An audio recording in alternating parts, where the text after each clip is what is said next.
Okay, so here we are, Class 1. Your first assignment of the semester is due by 11 o'clock on Friday.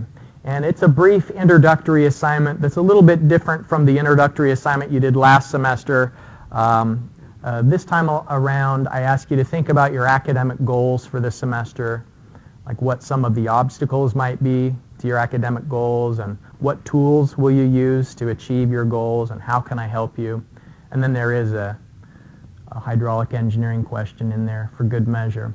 But that's due by Friday at 11 a.m., and so you need to submit that to MU Online and upload it typed. You can type it either into the submission box or just upload a Word document there. And then your first calculation assignment is due on Tuesday the 22nd. And so we're going to go over a couple of examples in class today that address the early part of that assignment, and then in class on Thursday we'll go over some more examples and discussion of things that go into homework number 1, which is due on Tuesday. We are jumping right into the middle of the book because the early part of this textbook deals with some of the basic topics in fluid mechanics that you've already seen last semester. And so flow resistance in Chapter 7 is where you should start your reading for the course. Any questions on the announcements? No?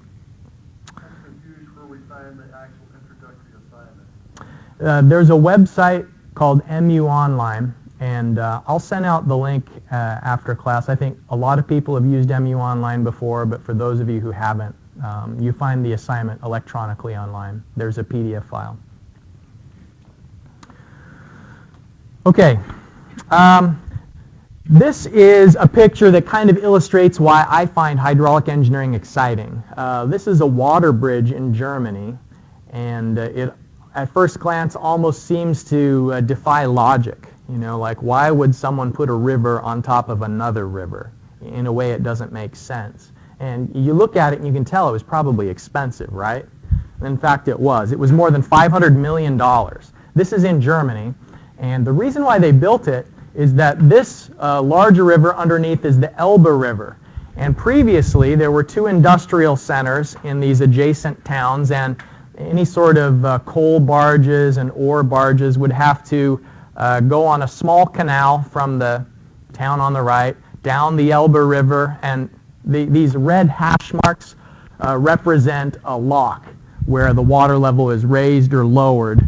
And so there was a lock that lowered it into the Elbe River, then the boat would go downstream some distance, go back into another canal, and would have to be lifted twice before it would come to the town on the west. And the Germans, being efficient as they are, said that, well, it would be more efficient if you connect these 2 towns with a straight line rather than the indirect route. And so they did the cost-benefit analysis and made the decision that over the long term, I guess over the expected life of a water bridge like this, it made sense to spend the $500 million. And so now we have this engineering marvel to kind of look at and be inspired by. And this semester we're going to be talking about 2 different, broadly speaking, 2 categories are addressed in hydraulic engineering. There's closed conduit flow, which you've had kind of a taste of before in fluid mechanics. Flow through pipes is closed conduit flow. And then there's open channel flow. And open channel flow is a little bit different because whereas in a pipe the water can be pressurized, in a stream or a river the water isn't pressurized. Instead of pressure being used as one of the potential energy terms, we have the depth of flow as that potential energy indicator. So our course is divided in half. There's the closed conduit flow that we'll be doing first, and then in the second half of the semester we'll come back and start looking at issues like this, like how deep is the water in a certain river and why. But we're not just going to be looking at pressure changes in hydraulic engineering, because the hydraulic engineer has to address issues like the amount of water that's available, being able to provide a certain flow rate to where people need the water, and the timing ends up being an important factor in that because there happen to be what are called temporal variations in flow demand, which simply means that people require water at different amounts during the course of a day. You know, the pipe that goes to your house isn't always using 1 gallon per minute. You know, at night you may not be using any water. Then there are these peak times during the day where you potentially are using quite a lot as you wash your clothes, wash dishes, as people shower. And if you aggregate those demands across an entire community and take into account industrial demands and commercial requirements for water, then there's a way for us to graph those variations over time, and it makes a huge effect on what the pressure in a network is going to be. And so that's one of the things that we'll do this semester with the WaterGem software, is you'll design a pipe network and then you'll analyze it. What happens to this pipe network in the middle of the night when hardly anybody is using water? You know, what do the pressures look like? And then you do that same network but with different flow demands, and you'll look at, can you achieve these minimum flow rates and also have a certain amount of pressure when everybody's trying to withdraw water simultaneously. And so it's kind of interesting to start to combine psychology and demographics and land use planning along with the ideas of fluid mechanics and hydraulic engineering. And so all those factors come into play when you're trying to make sure that people have enough water. And although we start with flow in pipes this semester, we'll also go to open channels and briefly look at the sizing of reservoirs.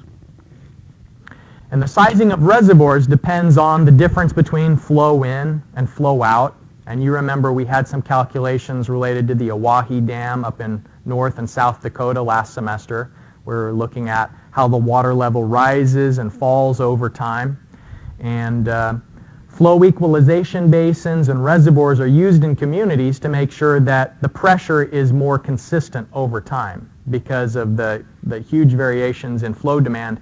Putting water towers in certain spots can kind of equilibrate the change in pressure over time. People don't like it when sometimes the pressure is low, sometimes the pressure is high. They prefer consistency. And so we have to react to those preferences. And there are a lot of issues related to water use that are only tangentially related to engineering, like legal aspects and the economics of it and the financing of a big project. So we'll briefly take a look at some of those issues as they come up through the semester. Any guesses on what we're looking at in this picture? Anybody know where this photo was taken? Guess?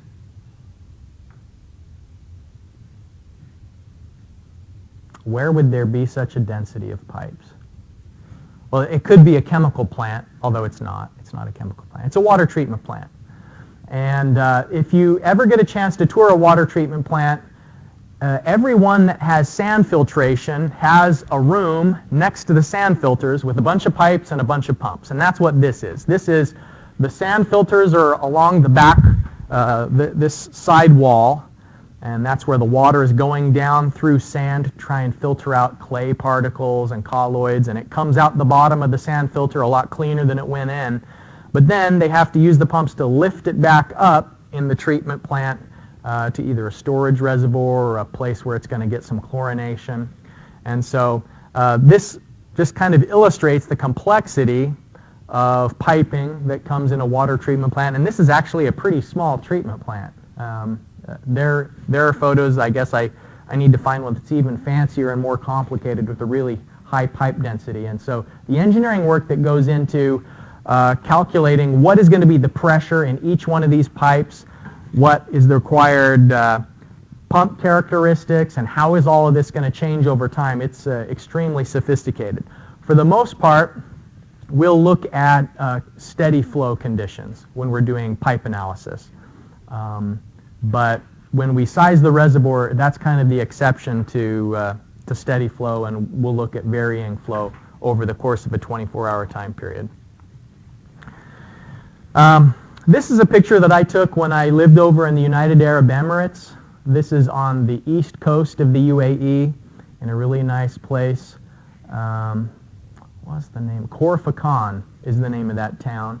And the interesting thing about the UAE is even though they only get about 4 inches of rain per year, It all seems to happen all at once. 4 inches over the course of a year isn't very much, but 4 inches of rain in the course of 24 hours can be a lot. And especially when you have really steep topography like this, a steep rocky hillside isn't going to retain very much water. And so when it does rain, it comes ripping out of these canyons really quickly. And so water is thought of sometimes as this dangerous nuisance that has to be disposed of as quickly as possible. And the solution that they have in Khor Fakkan are these wide trapezoidal channels that discharge into the sea. It goes right into the Indian Ocean. And we have the same problem sometimes here in West Virginia, where the storm water that's coming down through the creek behind somebody's yard is thought of as a menace that can cause a lot of damage. In other cases, water is thought of as a resource. I took this picture in Northern California, and this is a reservoir that's only rarely full. When I visited this reservoir, it was almost at capacity, and you can see people are water skiing and fishing and enjoying the resource. It also provides a lot of agricultural water for rice crops and onions, and the water that's in this reservoir is used in the Central Valley of California, which is a really productive agricultural region. And so sometimes we're trying to preserve the use of water, sometimes we're just trying to convey it away from infrastructure as quickly as possible so that it doesn't cause damage. And it's kind of interesting, that change in perspective over whether water is a resource or a nuisance. This is just a quick glance to whet your appetite of the hypothetical city that you're going to be designing a water network for. And it shows contour lines, and when we get into the project, what your assignment will be is to ensure that adequate flow volumes and adequate pressure is delivered at each of these green arrows. And I assign every student different parameters in terms of how much rain you can expect in the area, what type of housing people use, like the population density, all of the factors that would affect how much water is required at each one of those green arrows is going to vary from student to student. And then what your goal is to design the most efficient network possible, to identify where the pipes should be going, what size should be used, and then analyze it over the whole range of conditions that would be expected, not just at the beginning of the development, but then thinking years and years down the line when the development is likely to be built out and fully populated. Because sometimes we as engineers get into trouble when we build systems for present-day demand, but then over time the use evolves. And if you just think about here in Huntington, some of the water-related problems that we have, specifically like with drainage, the streets flood pretty often because the sewer pipes were undersized. You know, a lot of that infrastructure was put into place back when there wasn't as much paved area, when the roads weren't as wide as they are now, when fewer people lived in the area, and so they thought that the pipes didn't need to be very big. But then fast forward 100 years and we're all driving cars on pavement and like asphalt and concrete driveways and concrete walkways, and there's just a lot less impervious area for the rain to percolate down into. And so now those combined sewers, which carry both wastewater and stormwater runoff, are perilously undersized here in Huntington, and it's cost prohibitive to just dig them up and replace them. So what I hope to illustrate in this project is not only what does a hydraulic engineer do. You know, I want you to take the hydraulic engineering you're going to learn and apply it, because it reinforces the hydraulic engineering, but it also makes you increasingly comfortable and exposed to the idea of engineering design. And students come out of this project feeling like, oh, I have seen design from beginning to end, you know, from the first principles to a list of materials that a contractor would have to start purchasing to build and implement this design. And I think that the real-world exposure to industry-standard design software is something you can put on your CV, and it kind of makes you employable and more immediately useful for your next year of internship. All right, so now if we get into the specific material, we're going to start with a discussion of flow resistance today. On the right is the picture of a numerical model that's looking at flow resistance as water is coming from an upper reservoir down through, this is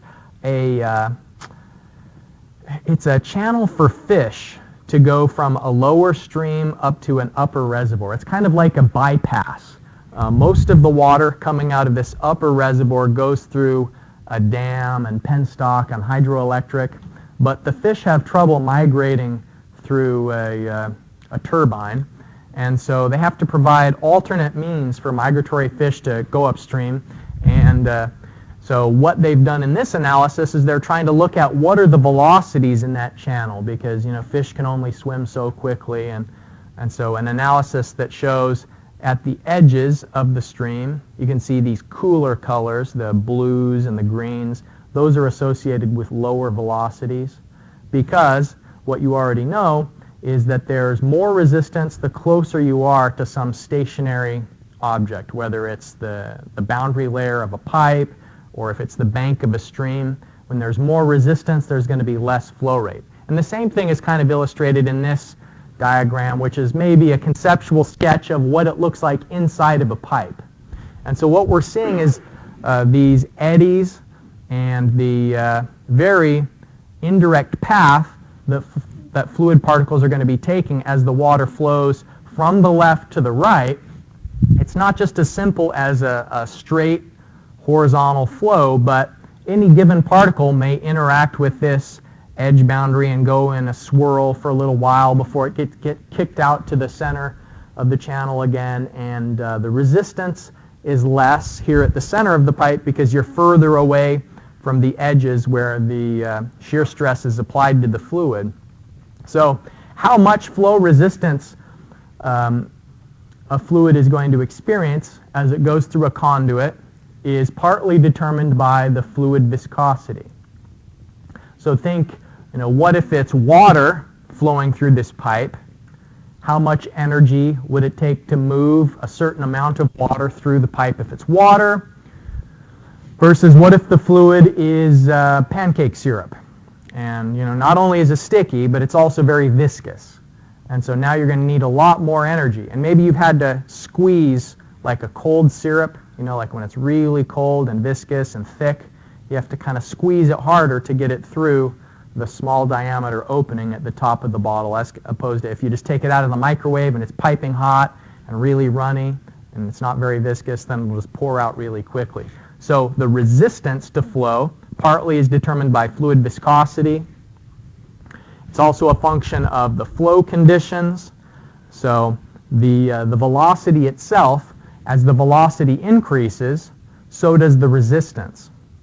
There's a nonlinear relationship between the resistance and flow velocity. I'm not sure what that sound is. Yeah, I agree. Sounds like a monster. All right. Hopefully it's not. That velocity, I'll show you the Darcy-Weisbach equation in a minute, and what it says is that the head loss is a function of velocity squared. And so as the velocity increases, there's progressively more and more resistance to flow. The depth of the flow, whether the conduit has just a straight flow in one direction versus a lot of bends, can introduce more turbulence, and if there's more turbulence, there will be more energy loss. All of these things are accounted for in the empirical equations that we use to try and estimate flow resistance. The shape of the channel is also a factor that accounts for the flow resistance. Now, last semester we talked about and had an experiment in the lab where we looked at laminar flow, turbulent flow, and what are the cutoffs for the Reynolds number that determines whether the flow conditions are laminar and turbulent. And the reason why turbulent flow leads to more resistance is that the water layers are, rather than just slipping over each other with relatively limited resistance, when there's turbulent flow, more of the cross-section interacts with the edge of the pipe. And this Moody diagram, now here's the Darcy-Weisbach equation, and we use the Moody diagram to characterize the friction factor F. The Moody diagram breaks turbulent flow into different regions, because turbulent is anything when the Reynolds number is greater than 2,000. And so down here on the bottom axis, you can see here is 2,000, which is the limit of laminar flow. Anything to the left of 2,000 Reynolds number is laminar. And there's a pretty simple equation, F equals 64 divided by the Reynolds number. That's what we would use to know what's the effect of friction if the flow conditions are relatively slow and quiescent. But most of the time, under almost all circumstances, then the flow is going to be turbulent rather than laminar. And so there's a lot more going on, and we have to account for those things when you have turbulent flow. The last semester, I didn't bother, I don't think, identifying this dashed line that separates rough turbulent flow from transitional flow. Now just to review briefly, remember on the right side of the vertical axis, what we're looking at here, the relative roughness, is the ratio of how rough the pipe material is to the diameter of the pipe. And so if we have some pipe that is relatively smooth at first glance, if you zoom in on a certain section of the pipe, really it's going to have roughness that could be expressed in terms of an equivalent sand diameter. And so if we said the roughness of this pipe has an equivalent roughness, equivalent sand diameter of maybe 0.26 millimeters. You know, if we just compare ductile iron to plastic pipe, then we'd find out the relative roughness by having that K sub s, and some texts use epsilon in place of K sub s, but what that is that's the equivalent sand roughness of the material in question, and then the diameter of the pipe. So that ratio, we start off with some value on the right side. And just to maybe make this a little bit less abstract, let's do the actual calculations. And how many of you brought calculators today? Good. All right. I see that some of you have even printed out the notes. Those are posted online in the variety of different formats if you want to download those and print them. Of course, it's not required. It's just there for you if you'd like it. Okay, so we've got some pipe in this example. We got some pipe that it says is a diameter of 0.25 meters. And so D is 0.25 meters. And then the K sub s, the relative roughness, is 0.26 millimeters. And I think that's a typical equivalent sand diameter for ductile iron. So the first thing that we'd want to do to find out what is the friction factor F that we put into the Darcy-Weisbach equation, the first thing in determining F is to know the relative roughness. And so here we have K sub s to D is 0.26 millimeters divided by 250 millimeters. And even though the problem statement said that the diameter was 0.25 meters, we have to be dimensionally consistent, and so that's why we write the diameter in terms of millimeters here. So the relative roughness is 0.00104, and what we would do then is we find which of these curves is closest to 0.00104. And so it's this one, 0.001. And maybe we're ever so slightly above that line because of the 0.04, but you know, what is that, half a pixel on the screen maybe above that line? Now, the next thing we have to do is determine for the flow conditions that are given, what is the Reynolds number? I'm going to have you calculate that. So let me write the formula for Reynolds number here on the screen to refresh your or here on the whiteboard to refresh your memory. The way that I think it's easiest to calculate Reynolds number, the Reynolds number is the velocity through the pipe times the diameter of the pipe divided by the kinematic viscosity of the fluid. And the typical room temperature water kinematic viscosity value is 1 times 10 to the minus 6th meters squared per second. Okay, so in this problem statement, I've given you the information you need to find out what's the velocity. The problem already tells you the diameter of the pipe. Here's the kinematic viscosity. So determine what is the Reynolds number for this fluid.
Okay, so did anybody else get the Reynolds number is 1.25 times 10 to the 5th, 125,000? Okay, good.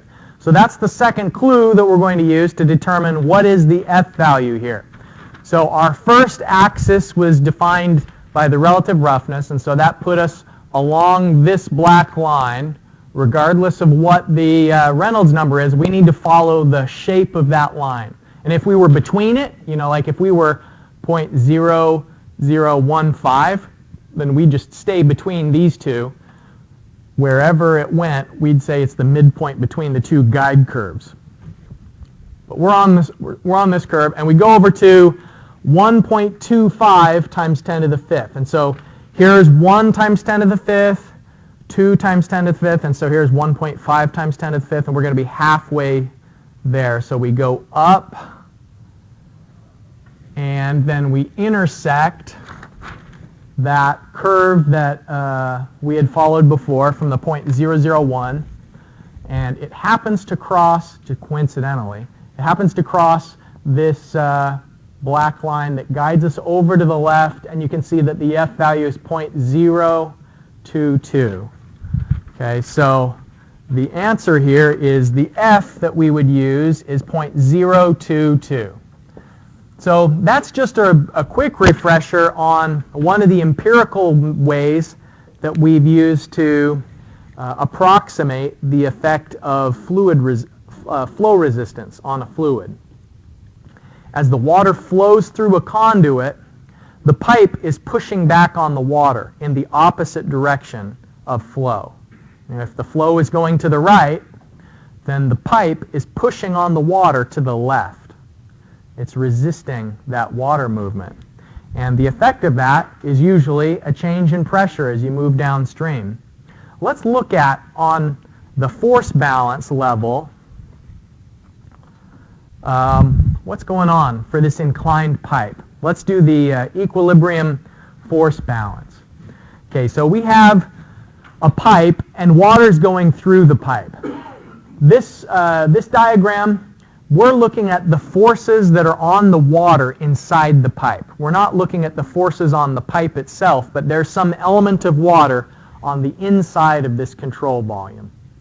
Now, on the left, the water that's on the other side of the control surface is being pushed on by the pressure in the pipe. So P1 times A, that's a force. If you look at like what are the units of P times A, well, if pressure is newtons per meter squared and the cross-sectional area is meters squared, then what that means is that the pressurized water on the outside of this pipe is pushing on the water inside the pipe in the direction of flow with some force. Okay, so that is this P1 times A. This force balance that we're going to be looking at is, how do the forces balance out in the direction of flow? So P1 times A is to the right. P2 times A is to the left. And so the minus sign here is a reflection of the fact that P2, since it's on the outside of the control surface, it's just this one little element of water inside the pipe that we're doing the force balance on. To try, the main reason why we're doing this force balance is to look at shear stress. So we're going to try and see, like, why is there a shear stress? Okay, so there's a difference in forces on the left and on the right, and if the water is flowing from 1 towards 2, then the pressure is decreasing in the direction of flow.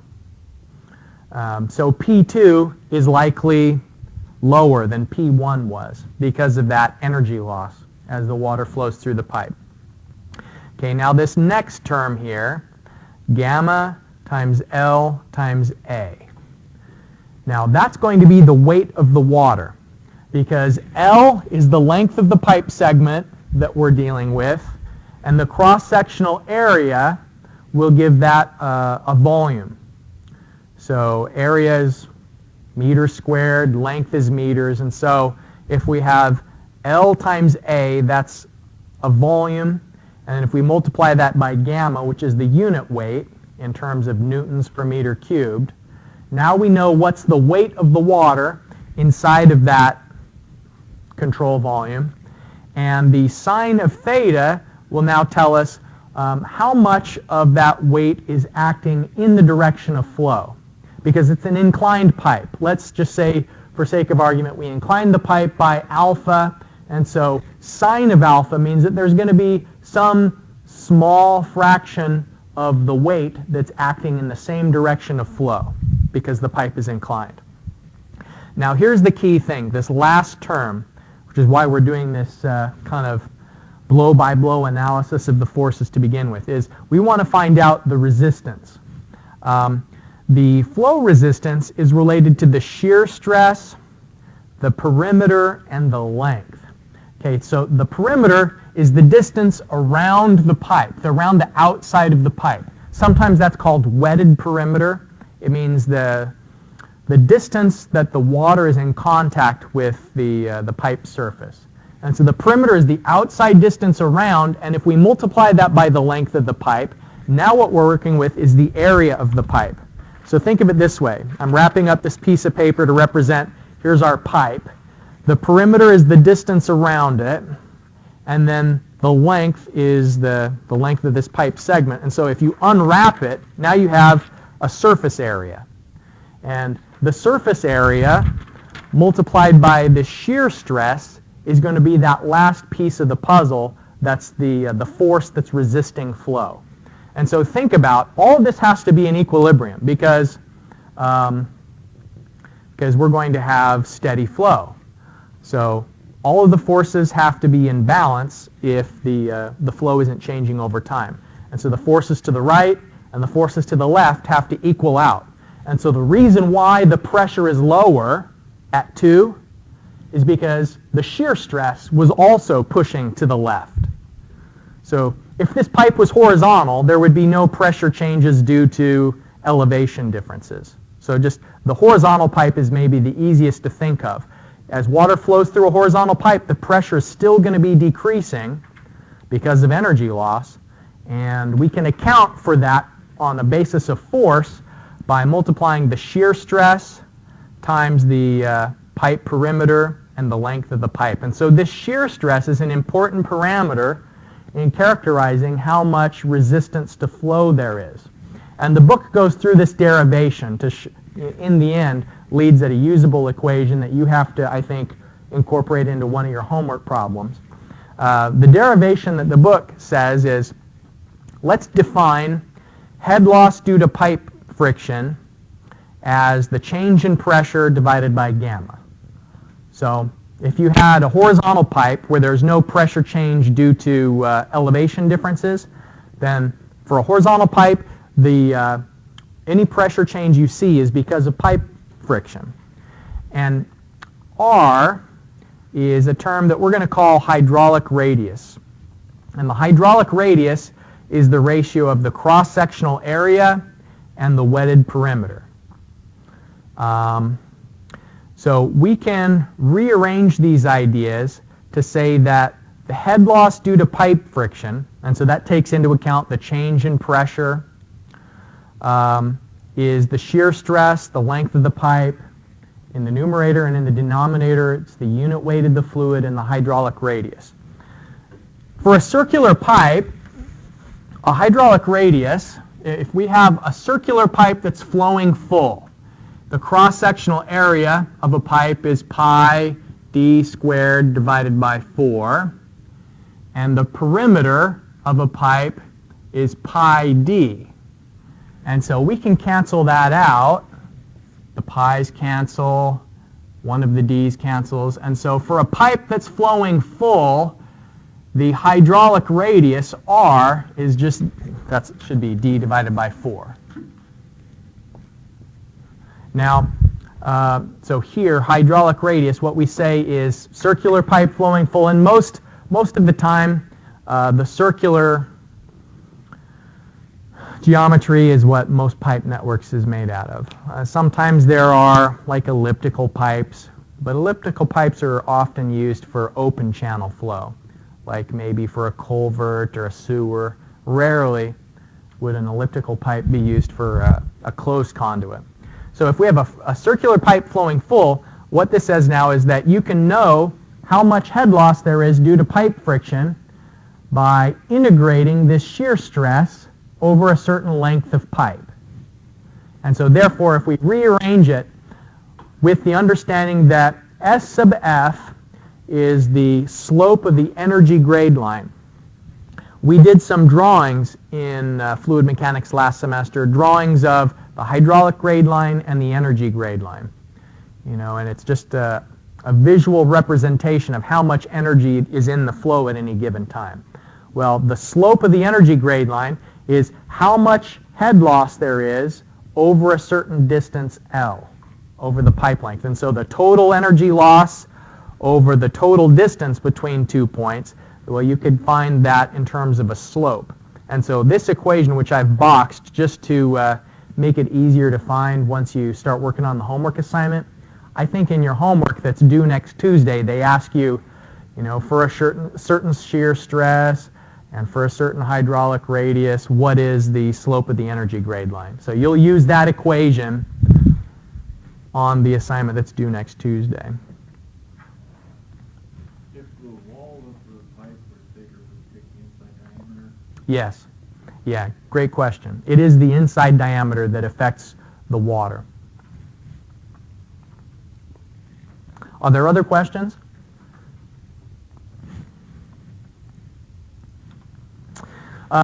We can use these same ideas, and we will. We'll come back to this when we start the part of the course that's on open channel flow. You know, we'll look at the hydraulic grade line, the energy grade line, and we can do the same kind of force balance to give us the answers we need. You know, it's the force balance that tells us whether or not our flow resistance model is reasonable.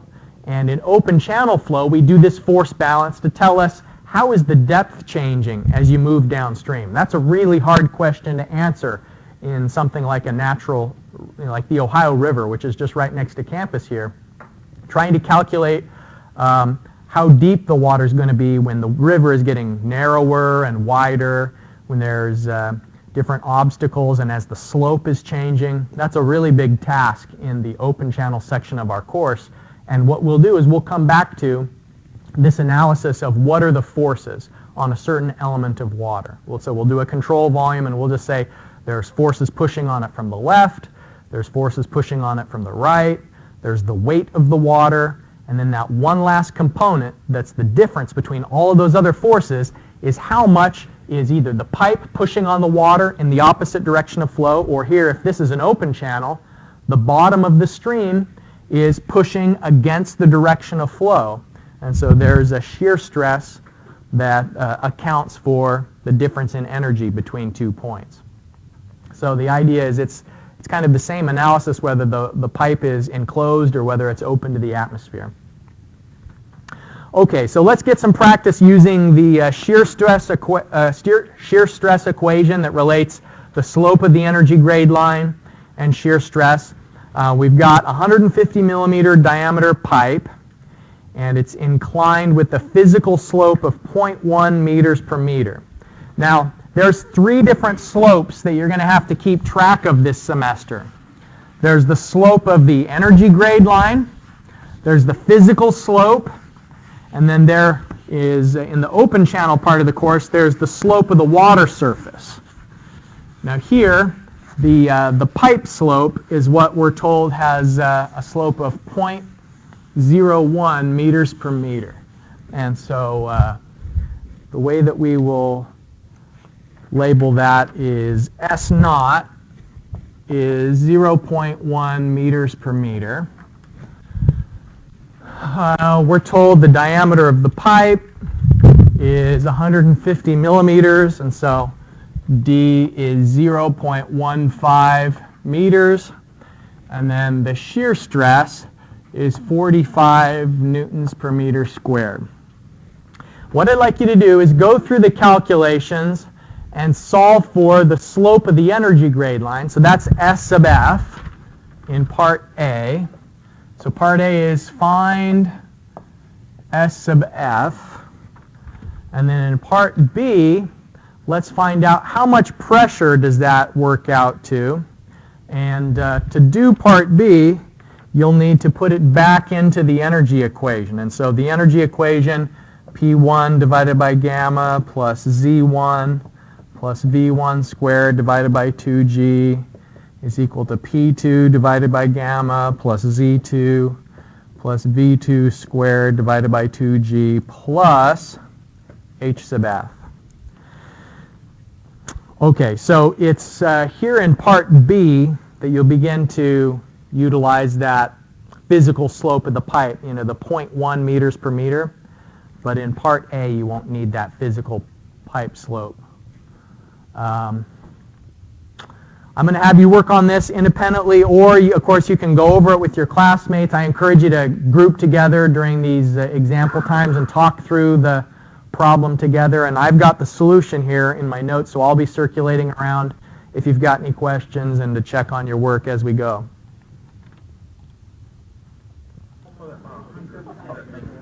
If the pipe diameter isn't changing, let's say that this is a 150 millimeter diameter pipe at 1 and at 2.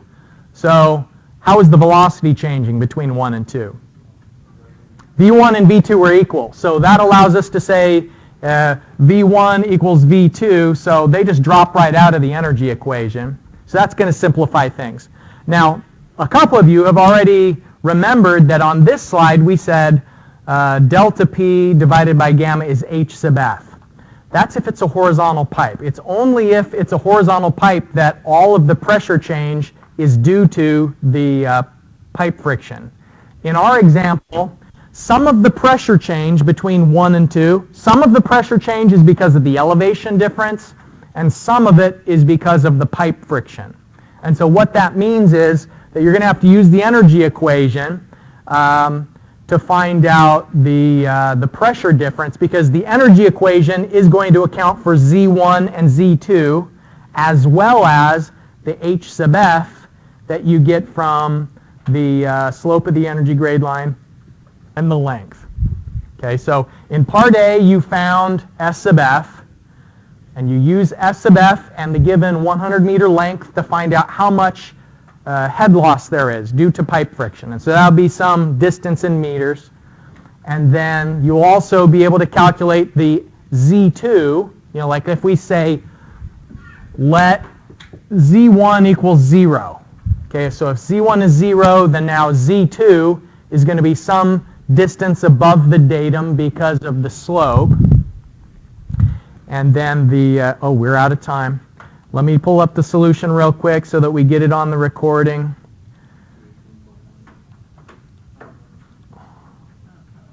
How late did I keep you that one day? Was that a different class? I think that was my, yeah, was it? No, it was my hydrology class. I kept them like 13 minutes late one time. I normally don't do that, but boy, I really did that day. I might have to steal a minute from you today, though, just so that I show you this solution. Okay, so what you should have found was that the S sub F is 0.12232. Did anybody else get that same value for the slope of the energy grade line? All right, if you need to scan back through it, the solution will be in the YouTube video. Now, as for finding out what is the pressure difference, here's what we do. We substitute it into the energy equation, where the velocities are the same because the diameter is constant. The velocities won't change. That's continuity. The elevation differences are given from the physical slope of the pipe. And so the pressure difference that you're calculating, P1 minus P2, is going to be gamma times the elevation difference plus the head change due to pipe friction. So the pressure is going to be lower downstream at location 2 for the two reasons that I mentioned. The pressure is going to be lower because of the 10-meter elevation difference, and it's also going to be different because of the 12-meter loss due to pipe friction. So in total, when you combine those two effects together, the hydrostatic effect and the effect of pipe friction, the pressure downstream is 218 kilopascals lower than the pressure at location 1. All right, it's 12:17. I've borrowed 2 minutes from you, and I'll pay it back on Thursday. I'll let you out a little bit early. Hope you have a good day, and I'll see you then.